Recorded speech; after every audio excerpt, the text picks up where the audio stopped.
असतं. महाराष्ट्रात मी पण फरवरी तक. तब ये फिर इंडस ऐसे फ्लो करते हैं. ಇದು ಜನ್ಸ್ಕಾರ್ ನದಿ. फ्लो तो यही पे करेंगे. ಇದು ಹಸಿರು ಕಾಣಿಸ್ತಾ ಇರೋದು ಸಿಂಧೂ ನದಿ. आगे इंडस के नाम से जाते हैं.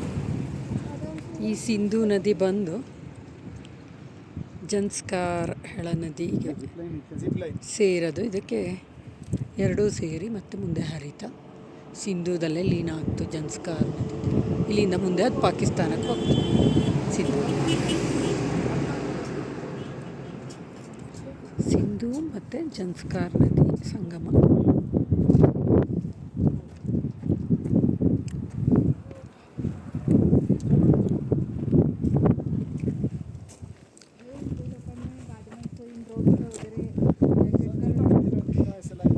ನಂಗವು ಈಗ 10,657 ಫೀಟ್ ಹೈಟ್ನಲ್ಲಿದೆಯಾ ಸಮುದ್ರ ಮಟ್ಟದಕ್ಕಿಂತ.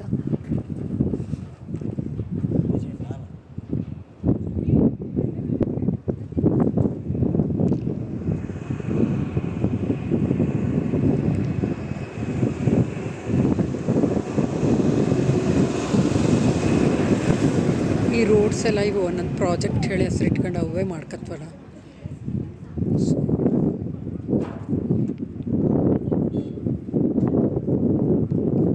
ನಾವು ಅಲ್ಲಿ ಈಗ ನೆಕ್ಸ್ಟ್ ಅಲ್ಲಿ ಕೆಳಗಡೆ ಅಲ್ಲೆಲ್ಲ ಕಾರೆಲ್ಲ ಕಾಣಿಸ್ತಾ ಇದ್ದಲ್ಲಿ ಅಲ್ಲಿ ಹೋಗ್ತೀಯ. ಅಲ್ಲಿಂದ ವ್ಯೂ ಸಿಗ್ತಿಲ್ಲ ಹೇಳಿ ಇಲ್ಲೊಂದು ಸತಿ ನಿಲ್ಲಿಸಿದ್ದು.